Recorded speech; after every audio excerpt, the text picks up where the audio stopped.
Birleşmiş Milletler'in uzun süredir beklenen Doğu Türkistan'da yaşanan insan hakları ihlallerine ilişkin raporu açıklandı. Açıklanan raporla birlikte Çin'deki komünist rejimin Müslüman Uygurlarla diğer Türk azınlıklara baskı ve soykırım politikaları izlediği bir kez daha gün yüzüne çıktı. Birleşmiş Milletler İnsan Hakları Yüksek Komiseri Michel Bachet'in görev süresi bitmeden açıklayacağı sözünü verdiği rapor, Bachet'in son görev gününde İsviçre saatiyle 23.48'de yayımlandı. 48 sayfalık raporda Sincan'da yaşayan 23 Uygur, 16 Kazak ve bir Kırgız Türküyle detaylı mülakat yapıldığı, konuşulan isimlerden 26'sının 2016'dan bu yana belirli aralıklarla ya keyfi tutuklandığı ya da Çin'deki toplama kamplarında çalıştırıldığı bilgisi paylaşıldı.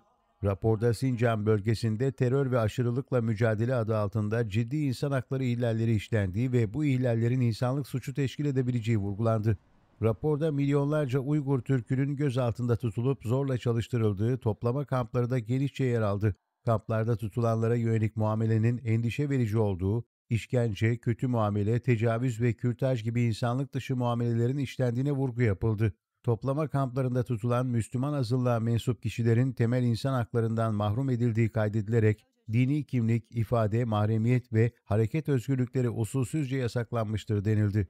Çin'in Sincan'daki baskıcı ve ayrımcı uygulamalarının etkisinin sınırları aştığı, tutuklamalar ve kamplarda zorla çalıştırmalardan ötürü birçok kişinin ailesinden ayrı düştüğü veya baskı ortamından ötürü ülkelerini terk etmek zorunda kaldığı vurgulandı. Çin hükümetine de insan hakları ihlallerinden vazgeçme çağrısının yapıldığı raporda, kamplarda tutuklu bulunanların derhal serbest bırakılması, haber alınamayan kişilerin nerede olduğuna dair bilgi verilmesi ve bölgedeki cami ve mezarlıkların yıkıldığına dair iddialara somut veriler sunularak açıklık getirilmesi çağrıları yapıldı. Doğu Türkistan'da yaşanan soykırımla ilgili Birleşmiş Milletler 10 Aralık 2021'de bir açıklama yapmış ve Sincan Uygur Özerk Bölgesi'nde Çin'in uygulamalarına ilişkin raporun haftalar içinde açıklanacağı duyurulmuştu.